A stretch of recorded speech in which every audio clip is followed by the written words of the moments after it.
I read a lot of books. Okay. Action.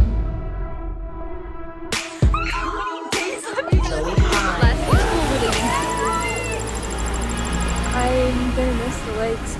I miss you so much, Zoe. I love you. Like it still doesn't feel real.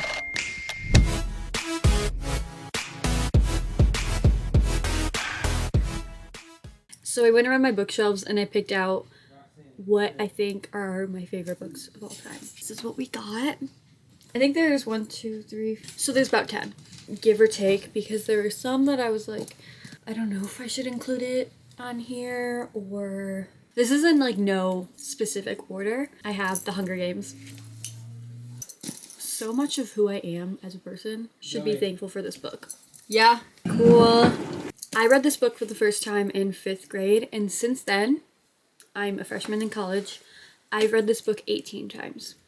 There was a period of time after I read it for the first time that I would refuse to read any other literature. I would only read the Hunger Games trilogy, and my mom was worried about me for a second. I would only read these 3 books, and I collected them. I had like 4 copies of Catching Fire because I kept picking them up at garage sales. I love the movies. The movies are amazing. Just like I have so much personal history with these books. And then also, like, no matter where I am in my life, I know I can pick this book up and I am blocked into the story. Like, this is, yes, I read it 18 times.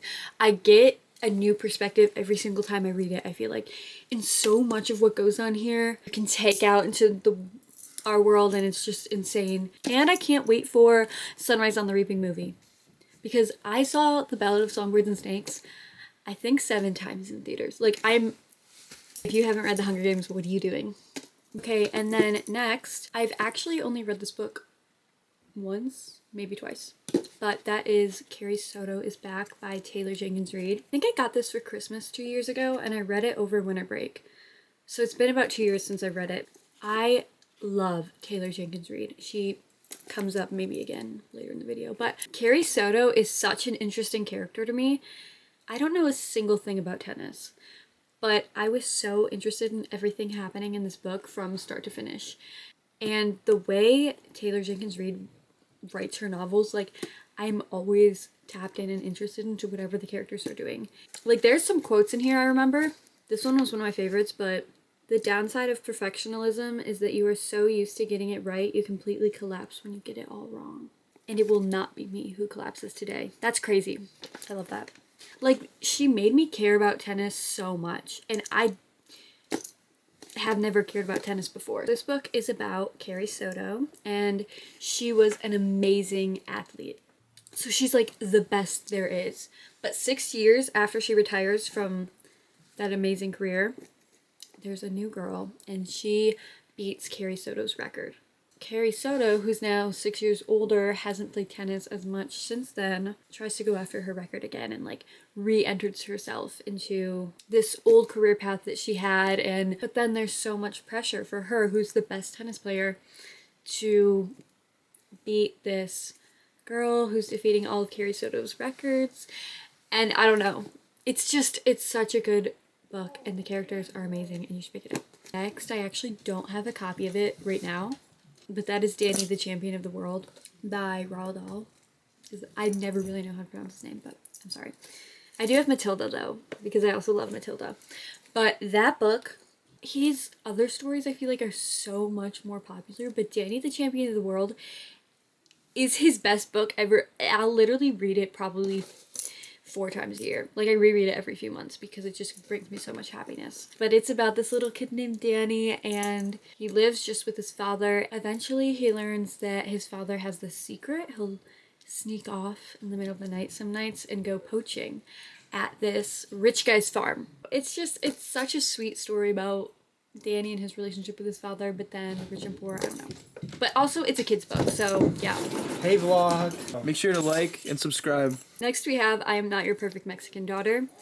I read this during COVID, and it was exactly the type of novel I needed to read at that time. It's about Julia, and her parents are Mexican, but they moved to, I think, Chicago. It says, Julia is not your perfect Mexican daughter. That was her sister Olga's role. Then a tragic accident leaves Olga dead and Julia reassembling the shattered pieces of her family. I love it so much. I read it like 3 times in a row and haven't read it since, but I think about it a lot still. The Virgin Suicides. Gretcha got me into this book because we watched the movie. I watched the movie before I read this book, which is crazy to me because I am not normally that type of person. This book takes place in Detroit, so yeah, Michigan. There are 5 Lisbon sisters, and they are constantly being watched by all these neighborhood boys. Over the course of the year, all 5 sisters kill themselves. And it tells you that like right at the beginning of the novel, you know what happens at the end. But you just explore this story of these 5 sisters, but through the perspective of the neighborhood boys. It's such a beautiful story. I'm saying that about all of these, but like these are also, look at my copy though. Like this is beautiful. And then after you finish the book, watch the movie because that is also one of my favorite movies of all time. I actually read this book for my freshman year of high school's English class. We read a few books in that class, but this is the only book I think I've ever read for school that I thoroughly enjoyed.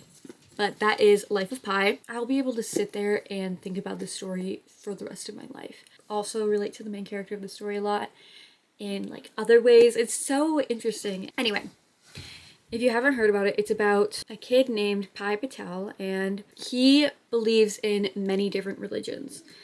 He just loves God. He's the son of a zookeeper. His family that also owns the zoo are leaving India to go to Canada, and they take a boat with all of the animals on board because they're moving their entire zoo. On the way, there's a huge storm, the boat crashes.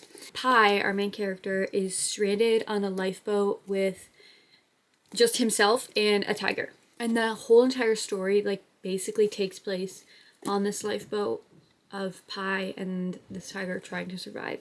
This is one of my copies, but I have another copy that I've been writing in just because I love so many different things about this book. And the way it ends is also, that opened my eyes to like an entire new side of storytelling. Like I love the ending so much.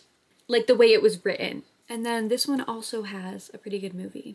I think it won like best cinematography or sound or CGI, or like I think it won an Oscar for something. I don't know. I couldn't not put this one in here, but that's Harry Potter, because this was like the first book series I ever read on my own. My mom started reading these to us when we were in elementary school. This is the book that got me into reading. This one and The Hunger Games in different ways. I love this series so much, and I should honestly reread them. This one is so fun, but it's Carvel by Stephanie Garber. It's a fantasy book about 2 sisters. And there's this, I'm going to read off this one too. So Carvel is about 2 sisters, Scarlet and Tella, and they get thrown away into this world where there's kind of this traveling performance called Carvel. If you win this game, you win a wish. Anyway, Scarlet's sister gets kidnapped during the game and has to figure out a way to get her back. I just think it's such a fun book.